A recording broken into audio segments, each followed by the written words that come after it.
नमस्कार मित्रांनो, स्वागत आहे तुमचं दादा सीईटी वाला ए यूट्यूब चॅनल वरती।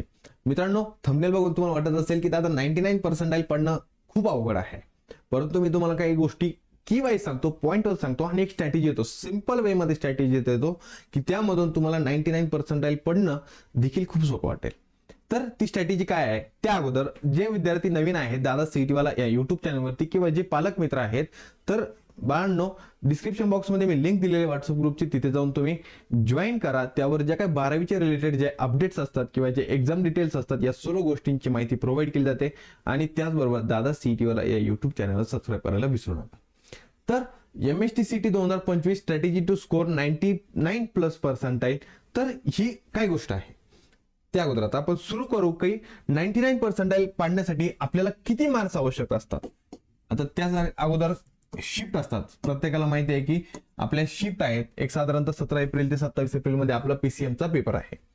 आता मार्क्स किती रिक्वायर्ड असतात आणि 99 किंवा 100 पर्सेंटाइल केव्हा पडतात?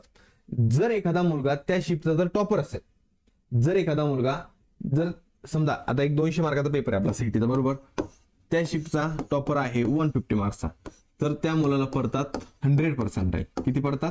100 पर्सेंटाइल। जो मुलगा ज्या शिफ्ट मध्ये टॉपर आहे त्याला पडतात 100 पर्सेंटाइल।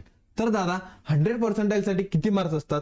जर एकदम हार्ड शिफ्ट असेल तुमची, किती एकदम जर हार्ड शिफ्ट असेल तर एक साधारणतः 120 ते 140, त्याच्यानंतर मॉडरेट असेल 140 ते 160, आणि त्याच्यापेक्षा खूपच सिंपल वे मध्ये असेल, सिंपल वे मध्ये जर असेल तर 160 प्लस जे काय पुढे पडतील त्यानुसार तुम्हाला मार्क्स पडू शकतात।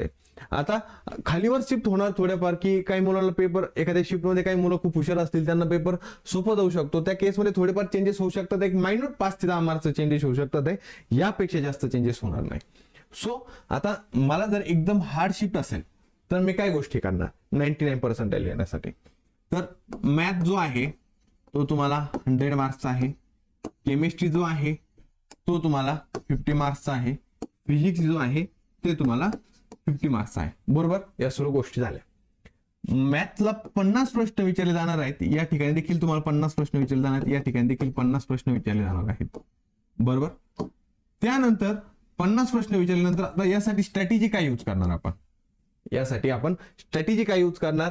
तर या ठिकाणी जर तुम्ही मॅथचे 25 प्रश्न सोडले, केमिस्ट्रीचे 25 सोडले, इथं पण तुम्ही 25 सोडले, बरोबर। इथं किती तुमचे मार्क्स झाले? 50 मार्क्स झाले, इथं 25 मार्क्स झाले, इथं 25 मार्क्स झाले, टोटल किती झाले? 100 मार्क्स झाले, बरोबर।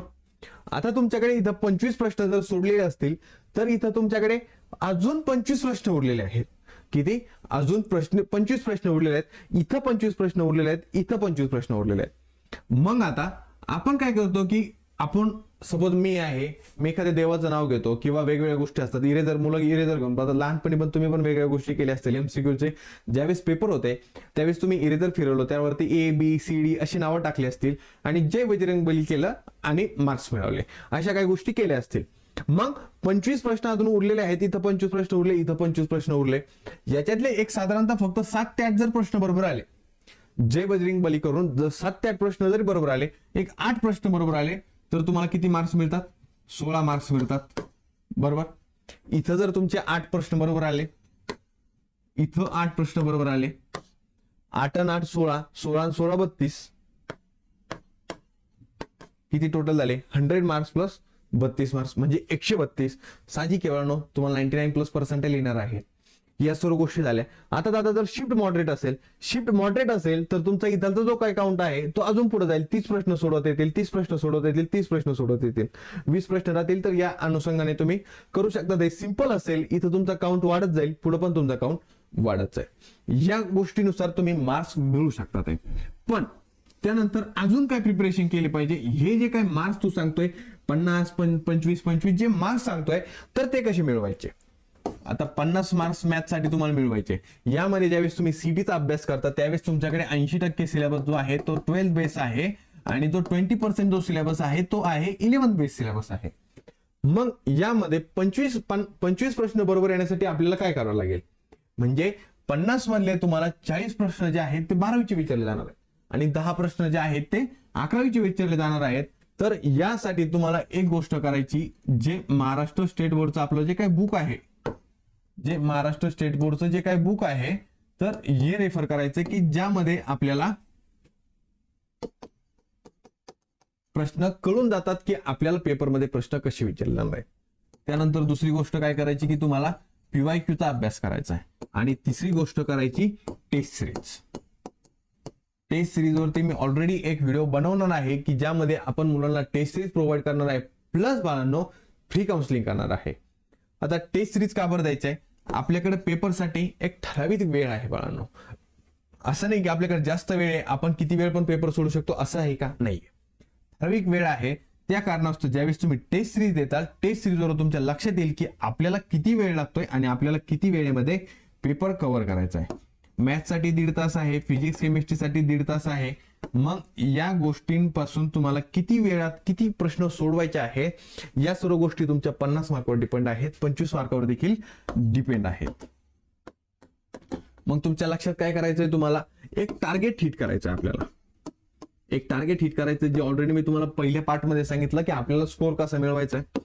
त्यानंतर काय करायचं, जे काय आपले स्टेट बोर्ड आहेत, जे केमिस्ट्रीसाठी आपण यूज करतो, फिजिक्ससाठी यूज करतोय, मॅथ्ससाठी यूज करतोय, तर स्टेट बोर्डचे बुक यूज करायचे, किंवा जे काही तुमच्याकडे पब्लिकेशन असतील ते बुक यूज करा. त्याच्यानंतर सगळ्यात महत्वाची गोष्ट आहे ती म्हणजे पीवायक्यू, आणि लास्टला आहे टेस्ट सिरीज. या जर बाळांनो तुम्ही 4 गोष्टी केल्या तर तुम्हाला कुठेही 99% मिळवायला अडचण येणार नाही. प्लस डिस्क्रिप्शन बॉक्समध्ये व्हॉट्सअप ग्रुप लिंक दिलेले आहे, त्यामध्ये तुम्हाला बऱ्याचशा गोष्टी मी एक्सप्लेन करून सांगितलेल्या आहेत की काय कसं करायचं, अभ्यास कसा करायचा. आणि जरी तुम्हाला काय अडचण असेल तर तुम्ही आपल्या टीमला कॉन्टॅक्ट करू शकता. जे काय डाऊट्स असतील ते सर्व तुम्हाला सॉल्व्ह केले जातील. टेस्ट सिरीज, आता दादा टेस्ट सिरीज तर माझ्याकडे ऑप्शन नाहीये, तर टेस्ट सिरीज साठी काय करू? ऑलरेडी आपण तुम्हाला मार्केटमध्ये 1.5, 2, 3 हजाराची टेस्ट सिरीज घेण्याची देखील गरज नाहीये. आपण 1111 रुपयामध्ये test series plus free counselling देणार आहोत. दादा काउन्सिलिंग म्हणजे काय? तर जे काय तुम्ही मार्क्स मिळवता 99% 98, 97, 90, 1, 2, 3, 4 सिंगल डिजिट, डबल डिजिट, जे काय पर्सेंटाईल असतील त्यांच्यासाठी आपली नंतर जे काय पर्सेंटाईल असतात त्यावरून आपल्याला कॉलेज लिस्ट बनवायची असते. त्यानंतर आपली कॅप राऊंड असतात, स्पॉट राऊंड असतो, अगेन्स्ट कॅप राऊंड असतो, इन्स्टिट्यूट लेवल राऊंड असतात. तर त्यासाठी तुम्हाला एक मोबाईल नंबर देतो 8767444148. या मोबाईल नंबरवर तुम्ही कॉल करून जे काय टेस्ट रिलेटेड माहिती पाहिजे असेल ती घेऊ शकताय. प्लस तुम्हाला काउन्सिलिंग मध्ये जर एनरोल करायचं असेल तर बाहेर तुम्हाला 10, 11, 5, 6 हजार रुपये फी असते. तर त्या केसमध्ये आपण फ्री काउन्सिलिंग देतोय. जो विद्यार्थी टेस्ट सिरीज मध्ये कंटिन्युअसली चांगला स्कोर करतो, प्लस सीटी मध्ये देखील चांगले पर्सेंटाईल आणतो, त्यासाठी आपण ऍडमिशन प्रोसेसमध्ये जे काय डाऊट्स असतात, जे काय डॉक्युमेंटेशनची प्रोसेस असते, या सर्व गोष्टी द्वारा फ्रीमध्ये करतो. तर त्यासाठी जर तुम्हाला टेस्ट सिरीज मध्ये एनरोल करायचं असेल तर या नंबरवर फोन करून कॉल करून तुम्ही बाकी डिटेल्स घेऊ शकता किंवा व्हॉट्सअप देखील करू शकता. त्याचबरोबर दादा सीईटी वाला या युट्यूब चॅनलला कनेक्टेड राहा. बेस्ट विशेष for your future MST CET 2025 exam. आणि जे काही डाऊट्स असतील, तुम्हाला काही अडचणीत असतील तर बिंदास बाळांनो या नंबरवर कॉल करून किंवा मेसेज करून तुम्ही विचारू शकताय. जाता दादा सीईटी वाला या युट्यूब चॅनलला सबस्क्राईब करायला विसरू नका. आणि हा जो काही स्ट्रॅटेजीचा व्हिडिओ आहे जर तुम्हाला आवडला असेल तर प्लीज कमेंट बॉक्समध्ये कळवा आणि जास्तीत जास्त तुमच्या मित्रांपर्यंत शेअर करा. Thank you so much.